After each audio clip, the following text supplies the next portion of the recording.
ஸ்ரீகுருப்யோ நமஹ.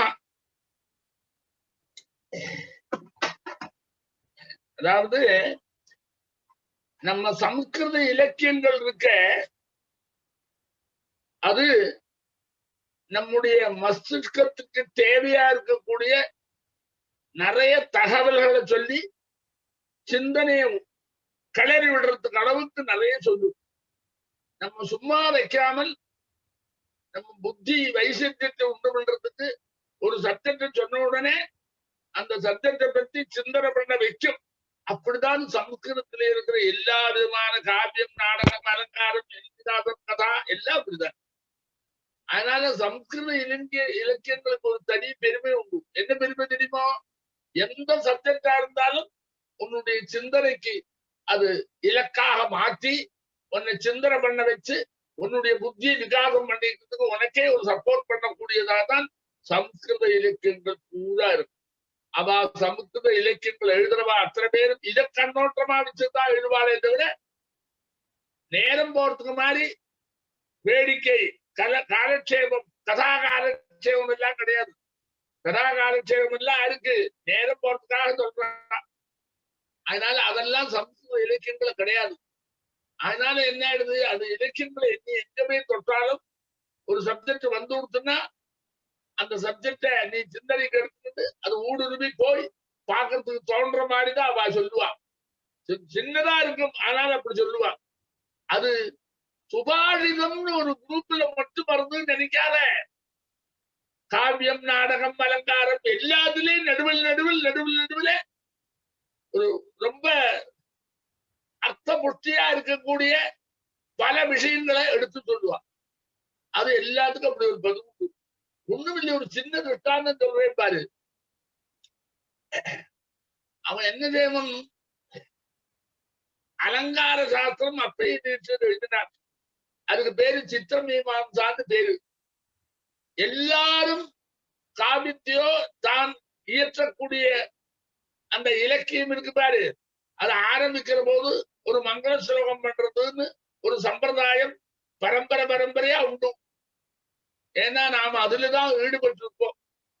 அப்ப எல்லாத்திலேயும் ரகுவம்சத்துக்கு ஒரு மங்கள ஸ்லோகம் வரும், பாகத்தாபத்தோ பாகத்தே வரும்.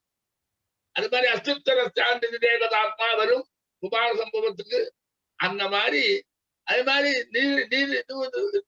தசரூபகம் வந்தா திக்காலா ஜனவச்சுன்னா வரும். இப்படி எல்லாம் நிறைய சொல்ற போது இந்த அப்பைய தீட்சர் என்ன பண்ணார் தெரியுமோ, நம்ம மைண்டுக்கு சிந்தனை பண்ற மாதிரியே ஒரு மங்கள ஸ்லோகத்தை சொன்னார். அவர் என்ன சொன்னார், வந்தே வாஞ்சிதலாபாய, நான் நமஸ்காரம் பண்றேன் எனக்கு வாஞ்சிதம், நான் விரும்பின விருப்பத்தை அடைவதற்கு. ஆமா, துலபல் பிராப்தம், வாஞ்சிதம் விருப்பம். வாஞ்சா அப்படின்னா விருப்பம் அர்த்தம். அதை அடைவதற்கு, லாபம்னா அடைவது, துலபல் பிராப்தம். நான் நமஸ்காரம் பண்றேன், நான் என்ன விரும்பி இருக்கேனோ அதை அடையறதுக்கு. கர்மகிம் தன்னை கச்சதே, ஆற நமஸ்காரம் பண்றேன்னு நான் என்னால் சொல்லப்படாது அப்படின்னா, என்னால சொல்ல முடியலங்கிறார். கர்மா கிம் தன் அகத்தியதே, நமஸ்காரம் பண்றதுக்கு ஆறு கர்மம், ஆற ஒட்டி நமஸ்காரம் நமஸ்காரம் பண்ணவன் நான் கர்த்தா சொல்லிவிட்டேன். கர்மா வேணா ஆற நமஸ்காரம் பண்ற அப்படின்னு சொல்றதுக்கு என்னால சொல்ல முடியாதுன்னா கச்சேதை சொல்லப்படுவதில்லை. இது எப்படிதான் பண்ணுறது கேட்டார். எனக்கே சந்தேகமா இருக்குன்னு தம்பதி விதி புரூயா உதாஹோ தம்பதி இது. நான் அவரை தம்பதின்னு சொல்றது தம்பதின்னு சொல்லணுமா, ஏகவசனமா சொல்லணுமா, திவஜனமா சொல்லணுமா எனக்கு தெரியல. தெரியாத போது நான் சொல்லி மாட்டிக்கப்படாதே அப்படின்னு விட்டு விட்டான். என்ன நமக்கு சிந்தனைக்கு விஷயம் தெரியும் போதுல அர்த்தநாதீஸ்வரா இருக்கான். ரெண்டு பேரா இருந்தா ஜாயாதபதிக்கு தம்பதிக்கு ரெண்டு வந்தா விபஜனம் வரும். இருக்கிறதே ஒரு ஆசாமி. அப்ப ஏகவசனம் சொல்றதா, ஏகவசனம் சொல்லிட்டு அப்பாலும் இருக்காங்க, என்ன பண்றது அப்படின்னு சொன்னார் அவர். ஏகவசனம் சொல்றது அதுல தம்பதின்னு சொன்னா ஏகவசனமாச்சு, தம்பதி சொன்னா விபஜனமாச்சு. நான் இவரை நமஸ்காரம் பண்ண போறேன். ஆனா 2 பேர் இருந்தா தான் விபஜனம் சொல்லலாம். 2 பேர் இல்லை. அவர் அர்த்தநாரின்னு சொல்றார். ஒருத்தர் தான் இருக்கார். ஆனா அவர் ஒருத்தர் அல்ல, 2 பேரா தான் இருக்கார். அப்ப நான் ஒருத்தர் சொல்லி சொல்றதா, 2 பேரும் சொல்லி சொல்றதா? ஒருத்தரா சொன்னா ஒருத்தருக்கு கௌரவப்படுத்த 2 பேரா சொன்னா 2 பேர் இல்லையே. இப்படி எனக்கு கஷ்டம் வந்து நிறுத்துறார். யோஜனை பண்ணி பார்க்கறது என்ன தெரியுமோ, அவர் தம்பதியாகவும் இருக்கார், ஏகவச்சனமாகவும் இருக்கார், விபஜனமாகவும் இருக்கார்.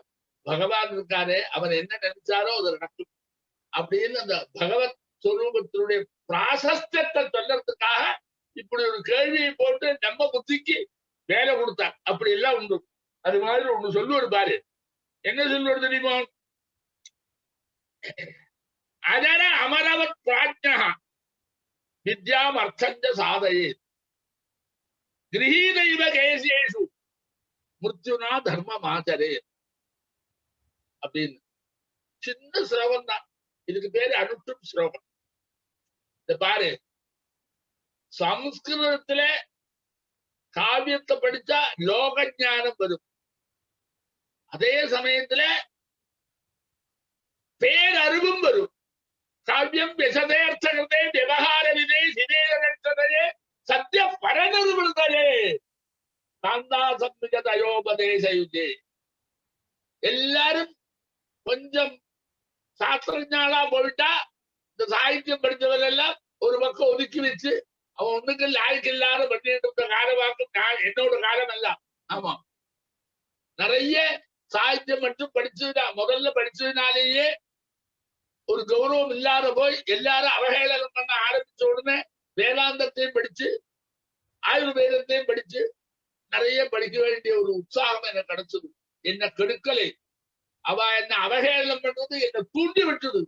உடனே வேதாந்தத்தையும் படிச்சு, வேதாந்தம் படிக்கிற போது ஒரு சிரோமணி படிச்சு அதுல சம்ஸ்கிருத ஞானம் இருந்ததுனால அந்த வேதாந்தம் சொல்ற வாத்தியாரும் ரொம்ப எளிசா சொல்லி கொடுத்தார். நானும் புரிஞ்சுக்கிறது எளிசா இருந்தது. அப்படி கிடைச்சது. அது கிடைச்ச உடனே ஆயுர்வேதமும் படிச்சேன். அப்ப என்னாச்சு, அவளுடைய அவஹேளனம் எனக்கு உத்தேஜனமா மாறுறதுனால அவளெல்லாம் நான் என்னைக்கு நமஸ்காரம் பண்ணிட்டு இருக்கேன். ஆமா, அப்படிதான் அவளால் தான் படிச்சேன். அதனால எனக்கு ஒரு தைரியம் வந்து வாழ்க்கையில. ஆமா, ஒண்ணு இல்லைன்னா ஒண்ணுல எப்படியாவது சம்பாதிக்கலாமே. எதுக்கு சொல்ற வந்தேன்னா, அப்படி அழகா அநேகமா எல்லா மடத்திலும் இருப்பாலும் சாகித்யம் படிச்சா வெளியில தள்ளி விடுவா. அவகாரம் மாதிரி குப்பை நம்ம தள்ளுறது இல்லையா, பெருக்கி தள்ளுற மாதிரி அப்படியே தள்ளுவா. அது உள்ளே தள்ளி விடுவா. அது வேதாந்தமோ மீமாம்சையோ போனா போறது மீமாம்சைக்கு இடம் கொடுப்பா. வேதாந்தம் தான் ரொம்ப பெஸ்ட். அது வேதாந்தத்துல ஜென்மாத்தியசேதான்னு 4 சூத்திரத்தை சொல்லிட்டான்னா அவன் தான் மகா பண்டிதன். அவளுக்கு மேல பண்டிதன் லோகத்திலே இல்லை. அப்படி ஒரு காலம் என்னுடைய வித்யாபியாச காலத்திலே நல்லா அனுபவிச்சேன். அப்ப அது சாகித்யத்துக்கு விலையே கிடையாது. எதுக்கு சொல்றேன்னா, ஆனா அது எப்படி இருக்கு தெரியுமோ, எல்லா சாஸ்திரத்தினுடைய சகிதத்துவமாகும் சாகித்யம். எல்லா சாஸ்திரமும் அதுல வரும்பா. சாங்கியம் யோகம் எல்லாமே வரும். அதுல அத்தனை தரிசனங்களும் வரும். அவ எவ்வளவு அழகா அந்த தரிசனத்தை ஊட்டி அப்படி உருட்டி தருவன் தெரியுமா அந்த கவி. காந்ததற்கு எப்படி இருப்ப தெரியுமா? அதெல்லாம் சாகித்யம் படிச்சு அனுபவிச்சு தான் தெரியும். சாகித்யம் படிச்சாச்சுன்னா ஏதோ சிராமதா சொல்லிட்டு இருக்காரு, ஒண்ணும் தெரியாது. ஏதோ அவளையும் தெரிஞ்சிருக்கார். தெரியறதுனால ஏக்கப்பட்டிருந்து இந்த மாதிரி சொல்றாள்னு நிறைய அவஹேளனம் இருந்த ஒரு காலம் இருந்தது. இப்ப ஆறும் சமஸ்கிருதம் படிக்காததுனால அவஹேளனம் பண்றதும் அவளுக்கு தெரியலையே, ஆள் இல்லை.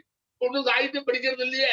அப்படி எப்படியே சாஸ்திரத்தை படிச்சு வர்றதுனால நான் என்ன சொல்றேன், சாகித்யத்தை நீ படிச்சேன்னா, சாகித்யம்னா சம்ஸ்கிருத சாகித்ய சரிதம் எல்லாமே, காவியம் நாடகம் அலங்காரம் எல்லாம் சேர்ந்தது, கதாகடம்பகம் எல்லாமே உன்னுடைய மைண்டுக்கு தேவையான சிந்தனையை தூண்டி விட்டு நீ என்னத்தை அடையணுமோ அது சாகித்யமே உனக்கு கொண்ட விட்டு.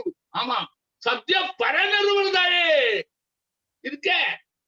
காவியம் யசசே கீர்த்தி வரும், அர்த்தகிருதே பலம் கிடைக்கும், விவகார விதே லோக விவகாரத்தை தெரிஞ்சுட்டு பேரு குளிக்க மாட்டேன்.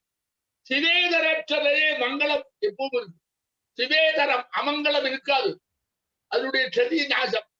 சத்தியம் உடனே அங்கேயே நீ சந்தோஷத்தை அனுபவிப்ப. அப்படி ஒரு பெருமை உண்டு. அதோட மட்டுமில்லாமல் காந்தா சம்மிதயா உபதேசயுக்தே, எப்படி உன்னுடைய தர்மபத்னி உனக்கு உபதேசம் பண்ணுவாளோ அப்படி உனக்கு அழகா தட்டி கொடுத்து உபதேசம் பண்ணி உன்னுடைய மகிழ்ல அதை அழகா ஏற்றி உட்காந்து வச்சு திடீகரணம் பண்ணி வைக்கிற அளவுக்கு அது வேலை செய்யும். அப்படி உண்டு. நான் ஒன்று சொல்றேன் பாரு, நீ இவ்வளவு சொல்றையே, அங்க என்ன சொல்றார்? மிருத்வீகா ரசிதா சிதா சமசிதா பீதம் நிபீதம் பயா ஸ்வர்யாதேன சுதாப்யதாரி கதிதா ரம்பாதர கண்டிதா சத்யம் ப்ரூஹி மதீய ஜீவ பவதா பூயோ பவே பிராமியதா கிருஷ்ணேத்யக்ஷரயோ அதர் அயம் அதிருமோத்காரா குச்சில் லட்சிதா. ரசகங்காதரன் ஒரு காவியம். அவனை பத்தி எல்லாம் கதை சொல்ற போது காவியத்திலே ஈடுபட்டு ஸ்ரீலோலனா இருக்கிற மாதிரி எல்லாம் பண்ணிட்டு இருப்பான். அவன் பொண்ணு ஸ்லோகம் அது என்ன சொல்றா தெரியுமோ? அவன் என்ன செய்யறான்? பெரிய தத்துவத்தை ஒரு ஸ்லோகத்துக்குள்ள அப்படியே பொதிஞ்சு பூர்ணம் மாதிரி நமக்கு அப்படியே கொடுக்கிறான். எப்படி கொடுக்கிறாரு தெரியுமோ? மதிய ஜீவனோட பேசுறாங்க. தன்னுடைய ஆத்மா ஜீவாத்மாவோட இவன் பேசுற மாதிரி அதை வச்சிருக்கான். ஜீவாத்மாவிட்ட பேசுறான். சரீரத்துக்குள்ள இருக்க அந்த ஜீவாத்மா தான் இத்தனை விவகாரங்களையும் பண்ணியிருக்கு. அதுதான் வியாபகாரிக லோகத்தில் இருக்கிற உபபோக சாதனங்கள் எல்லாம் அணுவா ருச்சிச்சு சந்தோஷப்பட்டது அது. ஆமா, அந்த ஜீவாத்மா என்ன தெரிஞ்சிட்டு இருக்கு? வியாபகாரிக லோகத்துல பலவிதமான இது டேஸ்ட், இது ரசங்கள், பலவிதமான சுவைகள், அதெல்லாம் ஒவ்வொன்னா நாக்கால ரசிச்சு ரசிச்சு பார்த்து அனுபவித்ததாக இந்த ஜீவாத்மா.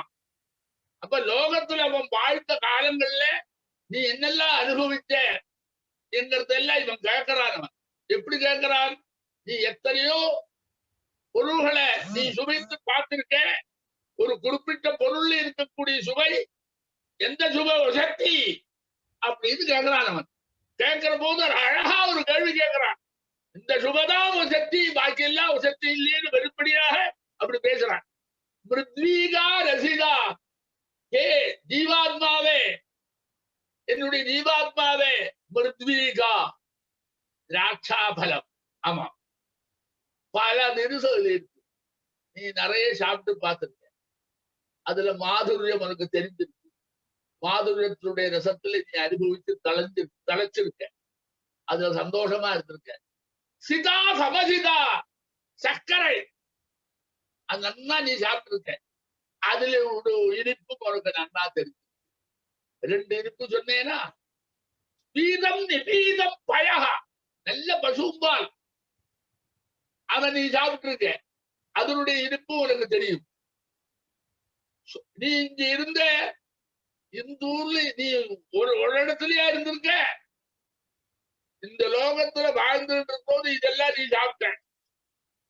திராட்சாபலத்தை நிறைய சாப்பிட்ட. அதனுடைய சுவையை நீ தெரிஞ்சிருந்த. அதுக்கு அடுத்தபடியா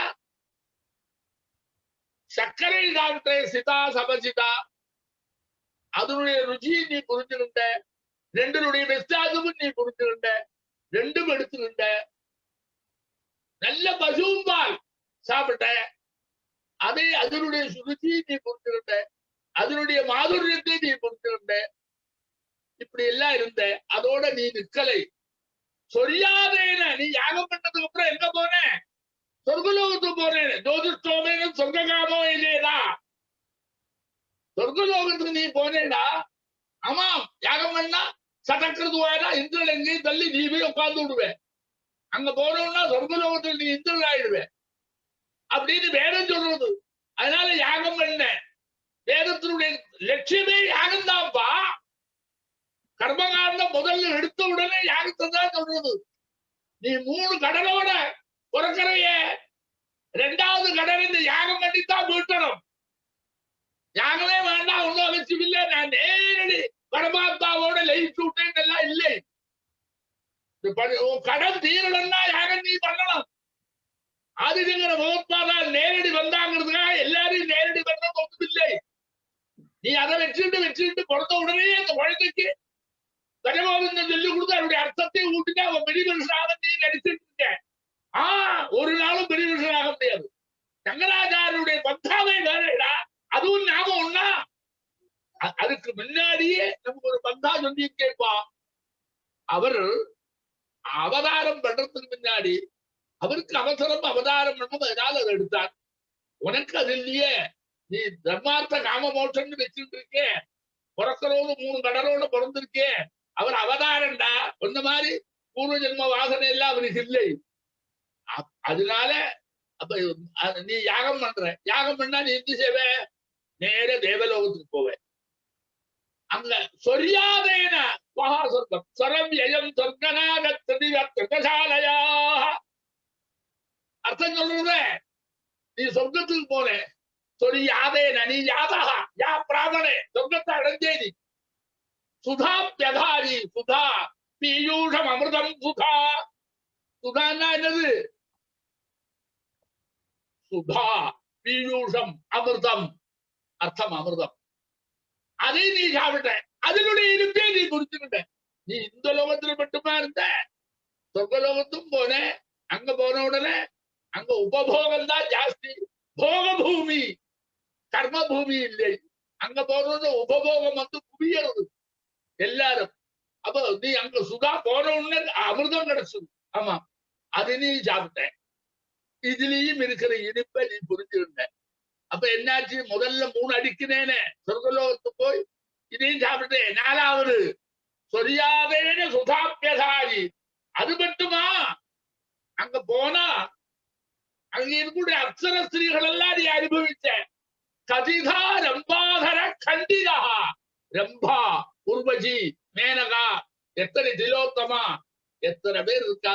அந்த ரம்பளுடைய ஆதரத்தை பாடம் பண்ணிருக்கே நீ. அதுலயும் ஒரு இனிப்பை நீ அனுபவிச்ச. ஆமா, அது ஒரு தடவை இல்லையே கதிதா. திருப்பி எப்படி வந்தது நீ நினைச்சு பாரு. கதிதான்னு ஏன் சொன்னாரு தெரியுமா? ஒரு தடவை இவன் யாகம் பண்ணி சொர்க்கலோகத்துக்கு போனான். அங்க போனோடனே அவனுடைய புண்ணியம் எல்லாம் திறந்து விட்டா மறுபடியும் பூலோகத்துக்கு வருவன்.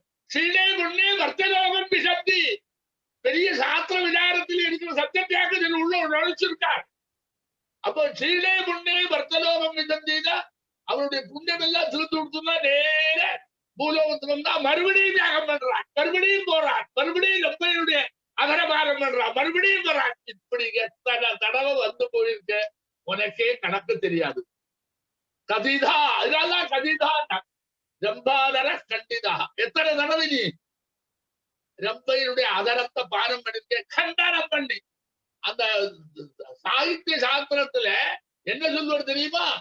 எங்கே எல்லாம் தந்தக்ஷரம், எங்கே எல்லாம் நகட்சரம், ஏதாவது அவளுக்கும் தனக்கும் சந்தோஷத்தை கொடுக்கும் என்றதெல்லாம் நுணுக்கமா ஆராய்ஞ்சு அதர கண்டனம். அங்கெல்லாம் தந்தக்ஷரம் பண்ண வேண்டிய இடம். அதனாலதான் ரம்பாதர கண்டிதா அப்படின்னா. அப்ப நாலாச்சா கதிதா ரம்பாதர கண்டிதா. இத்தனை நீ பண்ணினியே, நான் கேட்கிற சத்தியம் புரூஹி, உண்மையை சொல்லு. மதிய ஜீவா, என்னுடைய ஜீவனே, என்னுடைய ஜீவனே சத்தியம் புரூஹி.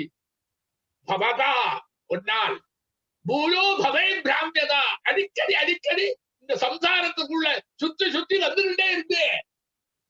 இத்தனை நீ சுத்தி போடு. கிருஷ்ணே அக்ஷரையோ, கிருஷ்ணா என்கிற 2 அக்ஷரம் இருக்கு பாரு. அதை நீ உச்சாரணம் பண்ற காலத்துல ஒரு மாதுரியமான அனுபவம் இருக்கு. அயம் மதுரமோத்காரா. மாதுரத்தோட உத்காரம், அதனுடைய பிரதயம், அதனுடைய பவர். கொச்சில் லட்சிதா, உனக்கு எங்கேயாவது கிடைச்சுதா? இத்தனை எல்லாம் நீ சாப்பிட்டுட்டு வந்து நீ என்ன செய்யற? முதல்ல என்ன பண்ண? திராட்சாபலத்தை சாப்பிட்டேன். அதுக்கப்புறம் என்ன பண்ண? சர்க்கரையை சாப்பிட்டேன். அதுக்கப்புறம் என்ன பண்ண? வயசு பாலை சாப்பிட்டேன். அதோட நிக்கலை. சொர்க்கலோகத்துக்கு போனேன். அங்க போய் அமிர்தத்தை சாப்பிட்டேன். அப்புறம் பல தடவை ரம்பையோட அதரபாரத்தை பண்ணினேன். எத்தனை தடவை இந்த ஊர்ல வந்து பண்ணினேன். இப்படி திருப்பி திருப்பி இந்த லோகத்துல சுத்தி சுத்தி வரைய பூலோ பவை பிராமியதா. பவே இந்த லோகத்துல பிராமியதா சுத்திக்கிட்டே இருக்க. இப்போ கிருஷ்ணாங்கிற ஒரு எழுத்தை நீ சொல்றது அது கிடைச்சிருக்கக்கூடிய மாதுரியத்தினுடைய ஒரு பராகாஷ்டை இருக்கு பாரு, அதுக்கெல்லாம் வித்தியஸ்தமான ஒரு மாதுரியம். அது உனக்கு எங்கேயாவது கிடைச்சுதா? அதுல இருக்கிற மாதுரியத்தை நீ அனுபவித்து எந்த பொருளையாவது இருந்துதா சொல்லு அப்படின்னு கேட்கிறான். எந்த அளவுக்கு இது சாகித்யம் தான், சாதாரண ஸ்லோகம் தான். அவர் என்ன சொல்றார்? அப்படியே சாட்சாத் பகவானுடைய நாம உச்சாரணத்தில் ஏற்படக்கூடியதான மாதுரியம் இருக்க, அதை அளந்து ஒண்ணிலே கிடைக்காத ஒரு மாதுரியம் தான் துக்க சப்தத்துல இருக்கு அப்படின்னு அந்த சாகித்யத்துல நமக்கு எடுத்து சொல்றாரு. எவ்வளவு அழகா இருக்கு, கரெக்டா இருக்கே, காந்தா சம்மிதையா தானே இருக்கு. எப்படி அழகா சொல்றாரு பாரு. ஜீவன் கிட்ட அவர் தான் சொல்றார், தன்னுடைய ஜீவன் கிட்டே கேட்கிறார். இதுக்கு அர்த்தம் என்ன தெரியுமோ? நீ நீ சங்கல்பம் பண்றோம் சொல்லுவேடா. என்ன சொல்லுவே தெரியுமா? சங்கல்பம் பண்றோது அநேகதா புனப்புனகா கேதாபி புண்ணிய கர்மத்தை சொல்றிய நிறைய நீ ஜனிச்சிருக்க. ஆமா, நீ மோட்ச பிராபிக்கிறதுக்கு முன்னாடி யாகத்தோட இருக்கிற போது நிறைய வந்து போயிருக்க. இதெல்லாம் சாஸ்திரத்துல விவரணம் பண்ணக்கூடியதான தத்துவ விசேஷங்களுடைய சாரமாக அத சொல்லி அவர் எப்படி சொல்றாரு பாரு. நீ நன்னா கவனி. ஹே ஜீவ, தன்னுடைய ஜீவனே சம்போதனம் பண்ணி சொல்றார். மதிய ஜீவ பவதா பூயோ பவே பிராமியதா கிருஷ்ணேதி அக்ஷரயோ. கிருஷ்ணனுக்கு 2 அக்ஷரங்கள்ல அயம் அதிரிமோத்காரா உச்சில் லட்சிதா. இதுல கிடைக்கக்கூடிய மதுரிமா, மாதுரியத்தினுடைய பராகாஷ்டை, அந்த டேஸ்ட், அந்த அது உனக்கு எங்கேயாவது கிடைச்சதா? நீ எங்கேயாவது கிடைச்சதுன்னா என்ன? நீ என்னெல்லாம் உலோக சுத்திருக்க பல ஜென்மாக்கள்ல. முதல்ல ஜென்மாவில பூமியில இருக்கிறது என்ன சுத்தின? நிறைய திராட்சையை சாப்பிட்டேன், அதுக்கு அடுத்தபடி சர்க்கரையை சாப்பிட்டேன், அதுக்கு அடுத்தபடி பாலை சாப்பிட்டேன், அப்புறம் தேவலோகத்துக்கு போனேன், அங்க அமிர்தத்தை சாப்பிட்டேன், அதுக்கப்புறம் அங்கே இருக்கிற ரம்பியினுடைய அகரத்தை பானம் பண்ணேன். இப்ப திருப்பி திருப்பி பண்ணிட்டு இருந்தியே. அந்த இருக்கிற மாதுரியத்தை விட நீ இந்த கிருஷ்ணாங்கிற சப்தத்திலே உனக்கு அனுபவத்தை வரக்கூடியதான மதுரிமா உத்காரம் இருக்க. அது அங்கே நீ எதையாவது பார்த்தோடா? நீ பார்க்க முடியாது, விலட்சணம் அப்படின்னு கிருஷ்ணனுடைய அந்த சப்தத்துல இருக்கக்கூடியதான ஒரு மாதுரியத்தை, அதுல இருக்கிற மாதுரியத்தை சொல்லாத உனக்கு சொல்லித்தரான் பாரு. எப்பேற்பட்ட மாதுரியம்! இதுல எல்லாம் இல்லாத விலட்சண மாதுரியம் ஒரு இடத்துல ஒரு நாள் பார்க்க முடியல. இப்படி நிறைய நமக்கு வேண்டியதான தகவல்களை அள்ளி அள்ளி சுவாரஸ்யமா நாம ரசிச்சுக்கொண்டே அதை கத்துக்கிற மாதிரி வரக்கூடியதெல்லாம் சாகித்யத்துலதான் இருக்கு. அதெல்லாம் இவாளெல்லாம் சேர்ந்து இந்த வேதாந்தம் வந்ததுக்கு அப்புறம் எல்லாத்தையும் அதுல வச்சுக்கிட்டு மீமாசோட அதுக்கு வச்சுக்கிட்டு இதெல்லாம் சொல்லி சொல்லி சாகித்யம் படிக்கிறவங்களை தள்ளி தள்ளி தள்ளி விட்டு அவளை சாகித்யம் படிக்காதே பண்ணி ஆரம்பிக்கிறதே வேதாந்தத்துல 4வது படியில் ஏறி விட்டாண்டா முதல்லயே. அப்படி எல்லாம் கொண்டு வந்து அவனையே பிரதானமா வச்சுக்கிட்டு அவன் தான் இது எல்லாத்தையும் காப்பாத்திட்டு போறாங்க. அப்படி ஒரு நடைமுறைய எப்படி தோண்டித்தோ தெரியல, தானா வந்ததோ அது தோண்டினதோ தெரியாது, அப்படி பண்ணி விட்டான். அதனாலதான் ஆதிசங்கருக்கு அப்புறம் படிக்க வந்தவாழ்ல சம்ஸ்கிருத ஞானம் இல்லாத படிச்சதுனால எல்லாம் அறகுறையா இருந்துட்டு ஏதோ தொண்டத்தை சொல்லிட்டு பாக்கி இருக்கிற லௌகிகால் எல்லாம் ஒன்றும் தெரியாத வாழ ரசத்தினால அவள்கிட்ட லட்சி இல்லாமல் எதை வேணா சொல்லாங்கிற தைரியம் வந்து அப்படி இருந்தாலே தவிர இந்த மாதிரி பல காவியங்களை படிச்சாதான் தெரியும். அப்படி ஒவ்வொரு காவியத்திலையும் ஒவ்வொரு ஸ்லோகத்திலையும் எத்தனை விஜயங்கள், எத்தனை தத்துவங்கள். வெறும் காவியம் இல்லப்பா, காவியத்துல லோக ஞானம் பூரா பொதிச்சு வச்சிருக்கார். நம்முடைய சிந்தனைக்கு புத்தி வளர்த்துக்கு வேண்டியதெல்லாம் சேர்த்து வச்சிருக்கார். அதனால காவியத்தை நிறைய படிச்சாதான் வரும். இப்ப நான் ஒண்ணு சொல்றேன் பாரு. இப்ப ஒரு ஸ்லோகம். அதன அமரவ பிராத்யாக வித்யாம் அர்த்தஞ்ச சாதையே. உனக்கு கல்வி வேணும்டா, தனம் வேணும். கல்வி வேணும் புத்தி விகாசத்துக்கு, தனம் வேணும் லௌகிக விவகாரத்தை தாக்குறதுக்கு. ஏன் தெரியுமா? ஒரு இதை சொல்றேன் பாரு. ரெண்டே ஏன் அவர் சொல்றாரு காரணம் சொல்றேன். ஒருத்தர் என்ன பண்ணார், நேர பிரவൃத்தி மார்க்கம் நிவர்த்தி மார்க்கம் ரெண்டு இருக்கும். பிரவൃத்தி மார்க்கம் எனக்கு வேண்டாம், ஏற்கனவே அதுல எனக்கு பிடிப்பே இல்லை, நான் நிவர்த்தி மார்க்கத்துக்கு வந்து விட்டேன் அப்படின்னு கல்யாணமே பண்ணிக்காமல் நேரடியா அப்படி அந்த இதுல வானப்பிரத்தை தாண்டி 4வது படிக்கு கால் எடுத்து வச்சு விட்டான். மூச்சு ஆயிட்டான். அப்படி ஆயிட்டு அவன் என்ன பண்ணா, நிவர்த்தி மார்க்கத்துல அவன் மகா வாக்கியத்தை எல்லாம் கற்றுக்கிட்டு எல்லாத்தையும் பண்ண படிப்படியா வந்து அவனுக்கு ஒரு ஞானம் வந்து விட்டு. அப்ப ஞானம் வந்தவரோட என்ன அர்த்தம், இப்பவே ஞானம் வந்த ஜீவன் முக்தர் ஆயிட்டான். அது ஜீவன் முக்தர் ஆயிட்டான்டா. அவன் ஜீவன் முக்தர் ஆனா கூட அவனால சரீரத்தை தியாகம் பண்ண முடியாது. அந்த சரீர பாதை எப்ப வருதோ அது வரைக்கும் தான் இருந்தாகணும். எனக்கு முக்தி ஆயிடுச்சுன்னா சரீரம் அப்படி புஷ்னு போகாது. அப்ப அவன் என்ன செய்வன், அவன் ஞானி.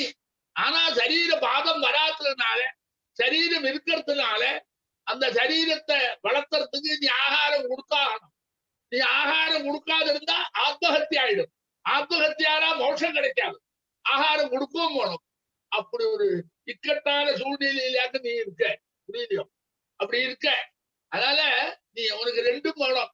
அதனாலதான் அவளுக்கெல்லாம் பிச்சை போடு பிச்சையை கொடு சொல்றது. ஏன், ஆகாரம் இல்லாத சரீரம் கட்டு போயிட்டு அவன் ஏற்கனவே முக்தி அடைஞ்சாச்சு. எப்படி ஜீவனேவ முக்தாக, உயிரோடு இருக்கிற போதே அவன் அதுல இருந்து வெளியில வந்தாச்சு. எதுலையுமே அவனுக்கு பிடிப்பில்லை, வெளியில வந்தாச்சு, முக்தன். ஆனா விதேக முக்தி வந்தாதான் முக்தத்துவம் சார்த்தகமாகும். அந்த விதேக முக்திக்காக காத்துட்டு இருக்கான். அந்த இடைவெளியில சரீரத்தை எப்படியாவது நடத்திட்டு போனமே என்கிறதுக்காக அவன் இருக்கிற போதுதான் நாம் எல்லாமா சேர்ந்து, அவர் ரொம்ப கஷ்டப்படுறார், அவருக்கு இதை கொடுப்போம், பிட்சையை கொடுங்கோன்னு நாம கொடுக்கிறோம். அதனால அவ பிட்சையிலேயே அவளுக்கு தாற்பயம் இல்லை. சரீரம் ஒரு யந்திரம் அப்பா, அதை கொடுத்தா அது சாப்பிடும். அது நீ உணவு கொடுக்கா இருந்தா செத்தே போயிடும். அப்படி செத்து போனா நீ சரீரத்தை நீயா தியாகம் பண்ணேன்னு அது தற்கொலைக்கு ஒப்பாயிடும். ஒப்பானா உனக்கு கிடைக்காது. அதனால அது இருவரைக்கும் காத்துட்டு இருக்கிறதுனால நாம் எல்லாம் அவர் விஷயத்தை தெரிஞ்சு நம்ம எங்க எல்லாம் ஜீவன் முக்தாள் இருக்காளோ அவளுக்கெல்லாம் பிட்சை கொடுக்குறோம். அந்த பிட்சை கொடுக்கறதுங்கிறது நாம தான் அவளுக்கு உத்தாசம் பண்றோம். அவளுக்கு அது தேவையில்லை. அதனாலதான் நீ கொடுக்க வேண்டி வருது.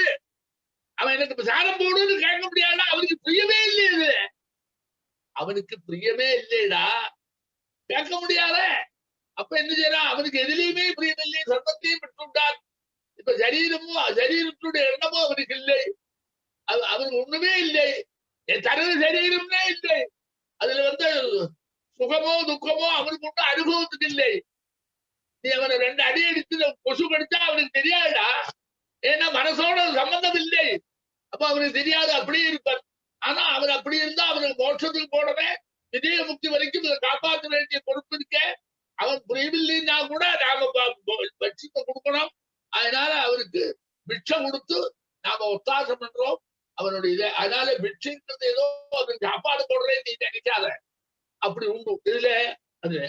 அப்போ அந்த பிட்சை கொடுத்துதான் அவன் வரணும். அதனால்தான் சரீர பாதம் வரைக்கும் காத்துட்டு இருக்காண்டா. எப்போ நம்ம வண்டிக்கு காத்துட்டு போவாரு, வண்டி வருதுன்னு சொன்னா 1 மணி நேரம் லேட்டுன்னா அங்கேயே உட்காந்து காத்துட்டு போவே, எட்டி எட்டி எட்டி எட்டி பார்ப்போமே. அந்த மாதிரி தயாரா இருக்காண்டா. எட்டி எட்டி பார்க்கணும். உனக்கு எதுலாம் பிரியம் இருக்கும், ஒன்னிலே பிரியம் இருக்காது. சாப்பிடறதுக்கு போக மாட்டேன், அங்க போனா அது வண்டி போயிடும். அப்ப எதுக்கும் போக மாட்டேன், வண்டி எங்க வருதுன்னு அந்த பெரிய லைட்டு தெரியறதா பார்த்துட்டே இருப்பேன். அப்படியே இருந்தோம் வந்து கொடுத்துட்டா உடனே ஏறுவேன், ஒன்றுக்கு போறது கூட இருக்க மாட்டேன். அப்ப நீ அப்படி தயாரா இருக்க.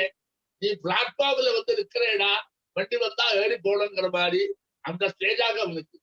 அந்த ஸ்டேஜில் இருக்கிறது அவருக்கு ஒன்றும் தெரியாது. நாமதான் அதுக்கு முன்னாடி சரீரம் ஸ்வயம் பாதமாறதுக்கு இடம் கொடுக்கப்படாது.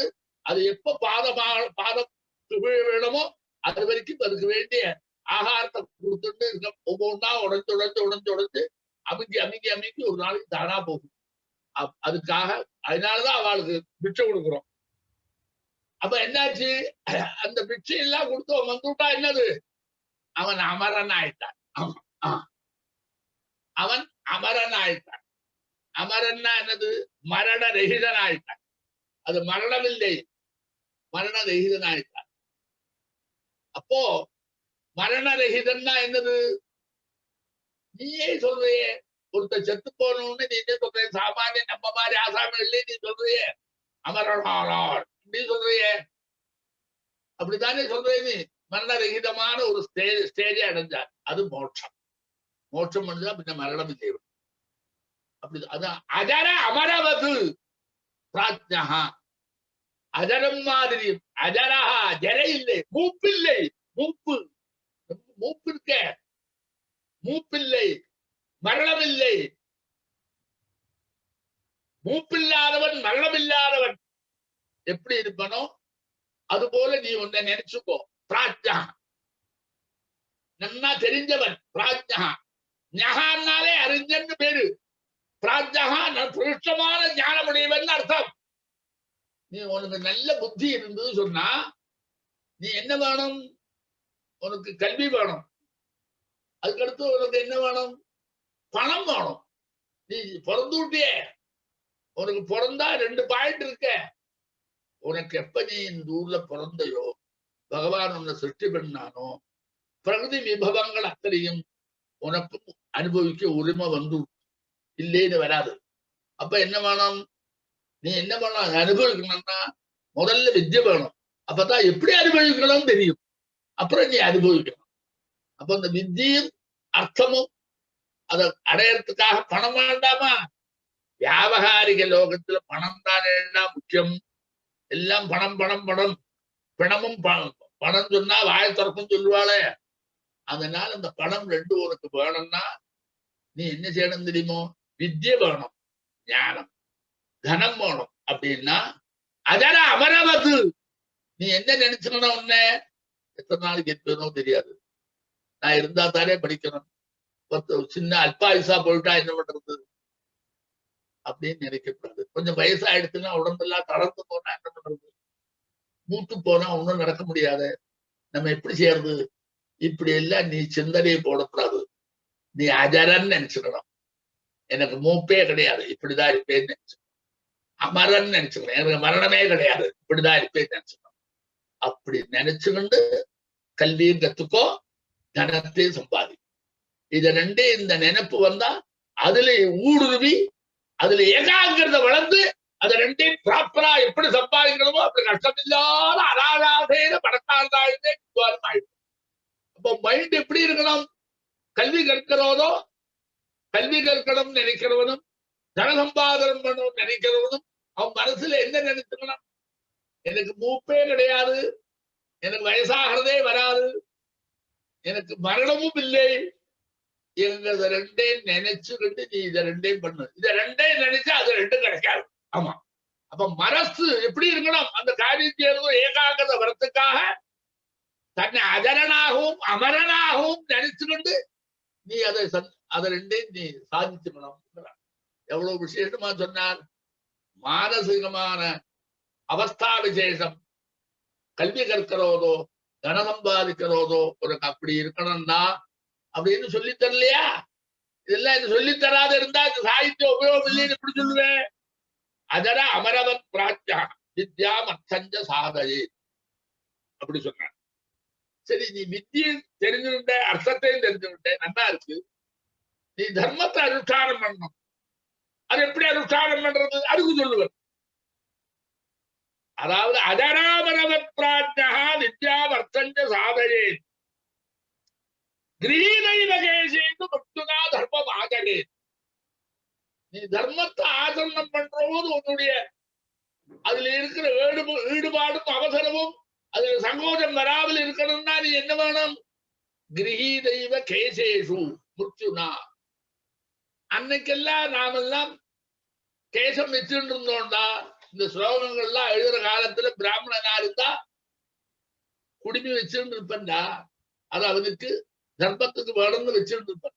இப்ப குடுமையே தெரியாத இப்போ. அப்போ அன்னைக்கு அதே சமயத்துல இந்த குடுமி இருக்க அது எல்லாரும் வச்சுட்டு இருப்பான். சேனையில இருக்கிற சோல்ஜரும் வச்சுட்டு இருப்பா, ராஜாவும் வச்சுட்டு இருப்பான். ராமரே குடுமி வச்சுட்டு இருந்தார். அவரே சொல்றாரே, கண்ணு குடுமி வச்சிருந்த ராமர் போறாருன்னு. காகபற்றதரமேஜாதிதஸ்தேஜலாங்கிரவயஸ்வீட்சதே. காகபற்றதரஹா ரொம்ப ஜாஸ்தியா போயிடுத்து குடுமி, கொஞ்சம் வளரணுங்கிறதுக்காக குடுமிக்கு அப்புறம் சின்னதா ஒரு கண்ணு குடுமி வச்சுக்கிறது உண்டு.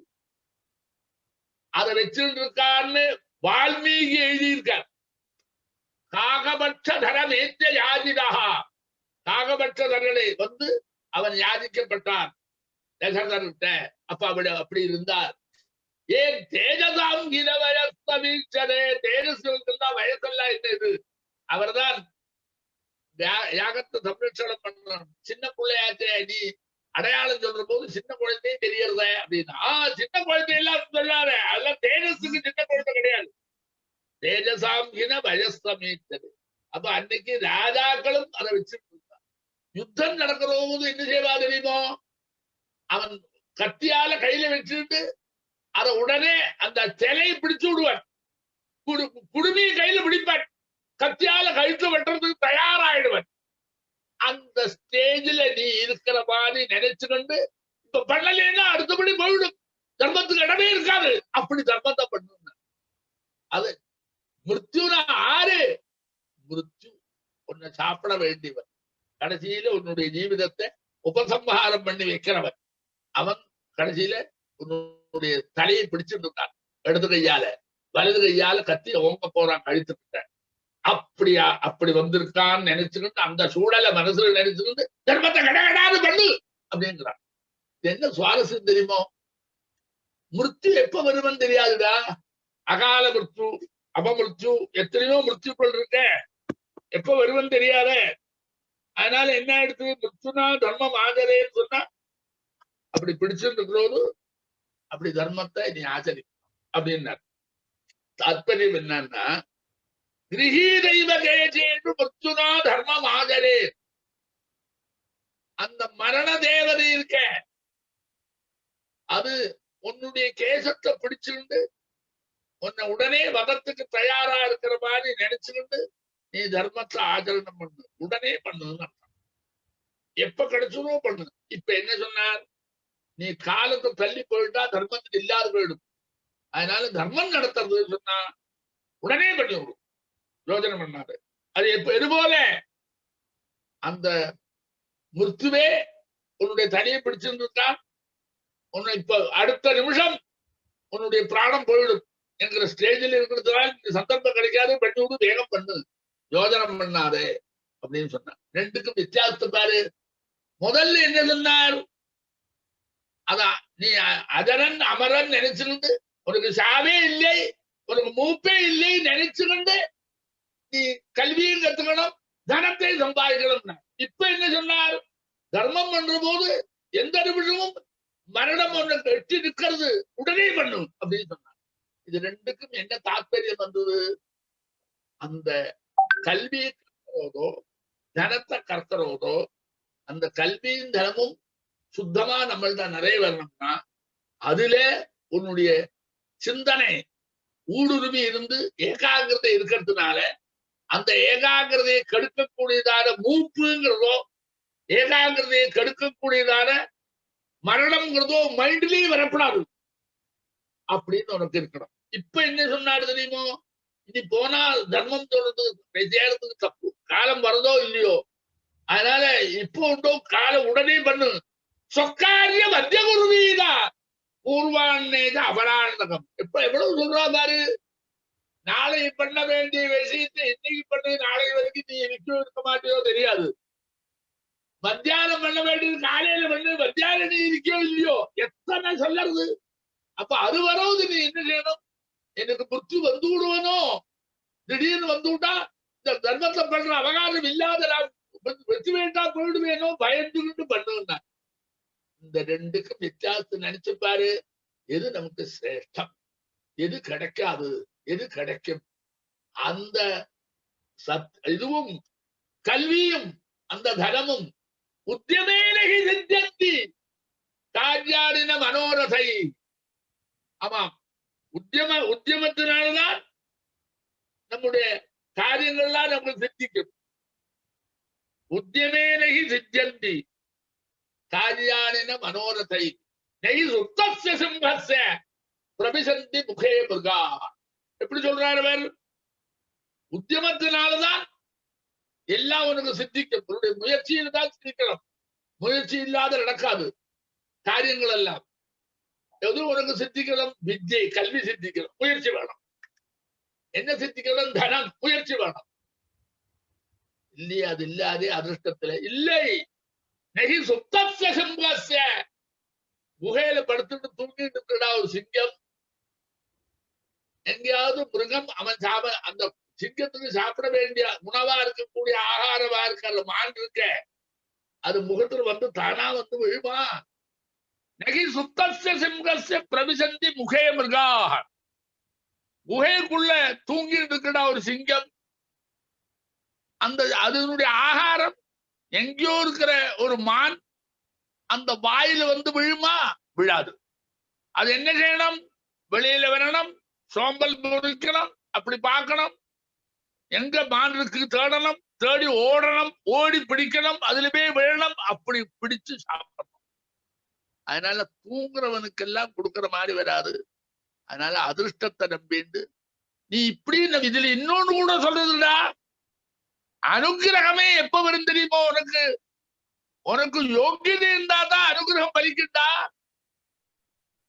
எனக்கு அந்த பெரியவர் அனுகிரகம் பண்ணி விட்டார், கிடைச்சதுன்னு நினைக்காத. அனுகிரகம் எங்க வேலை செய்யும்? உனக்கு கிடைக்கிறது யோகியதை இருந்தா அனுகிரகம் வேலை செய்யுமே தவிர, யோகியதை இல்லாதவனுக்கு அனுகிரகத்தினால அயோக்கியனுக்கும் எல்லாத்தையும் கொடுக்காது. பிரமிக்காத. ஏன் தெரியுமா? அதுக்கு உங்கள்கிட்ட இருக்கணும், உன்னுடைய முயற்சி இருக்கணும், அப்பதான் வரும்.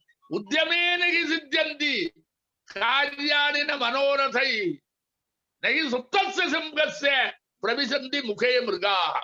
இப்படி எத்தனை விசேஷங்கள் சாமான்யமான ஸ்லோகத்தில் இருந்துகிட்டே இவர் என்ன சொல்லித்தரார் நமக்கு தெரியுமோ?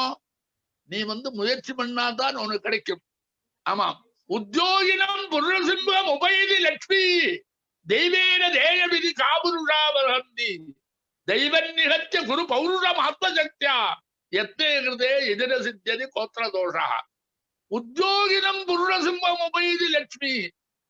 முயற்சியுடையவனுக்கு மட்டும்தான் எல்லா விதமான பதார்த்தங்களும் அவனுக்கு அவனுடைய அதீனத்துக்கு வருது.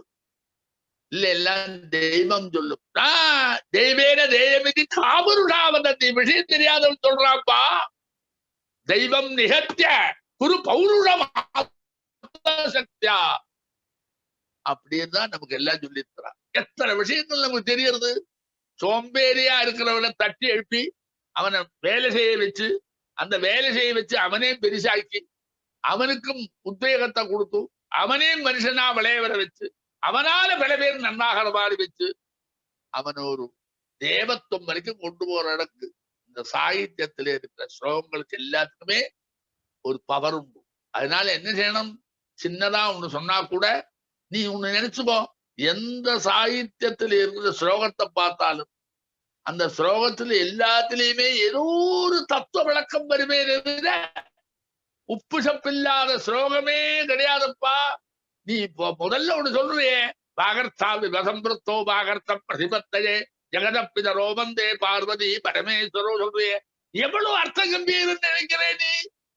உனக்கு தெரியலையே, இது புரியலையா? அதனால எதை எடுத்தாலுமே அர்த்த காம்பீரியத்தோடையும் தத்துவ விளக்கத்தோடையும் புத்தி வைசித்தியத்தை உண்டு பண்ணக்கூடியமான அத்தனை தகவல் தானே சாகித்யத்துல பொதிஞ்சு கிடக்கு. அந்த கவிகள் எல்லாம் எப்பேற்பட்டவா? பெரிய முனிவருக்கு மேலே இருக்கிறவா. சும்மா காளிதாசன் அவன் எங்கேயோ இருந்தான், ஒரு காலத்துல மாட வைச்சுட்டு இருந்தான். அவன் மரத்தில் ஏறின உடனே கொம்புக்கு அந்த பக்கம் நின்றுட்டு இந்த பக்கம் நட்டுற முட்டாளா இருந்தான்.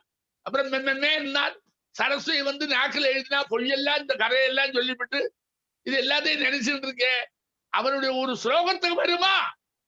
அப்படி ஒரு பெரிய கவிகள், எத்தனை கவிகள் என்னெல்லாம் சொல்றது. உபமா காளிதாசஸ்ய பாரவேரர்த்த கௌரவம் தண்டின பதலாளித்யம் மாகே தந்தி திரையோ குணாக. அந்த காவியத்துக்குள்ள நுழைஞ்சு பாரு. அந்த காவிய உபவனத்துல நுழைஞ்சு பார்த்தேன்னா தான் உனக்கு பலவிதமான ரத்னங்கள் தெரியும். அதனால அதெல்லாம் நீ காவியத்தை படிக்கிறதுக்கு தயாராயிரு. அதை நன்னா படி, உனக்கு சந்தோஷமா இருக்கலாம். நீ தனியவே காவியத்தை படிச்சு தானாவே ஆத்மாராமனா வாழ முடியுண்டா வேற ஒரு பொருளாலேயும் முடியாது. அதனால எல்லா விதமான ஸ்ரேயஸும் அதுல வரும். அதனால சொல்றேன், இப்படி இருக்கிற போது இப்ப நீ காவியத்தை பத்தி சொன்னேன். நாளைக்கு இன்னொரு சப்ஜெக்டோட மறுபடியும் வந்து பார்க்கிறேன்.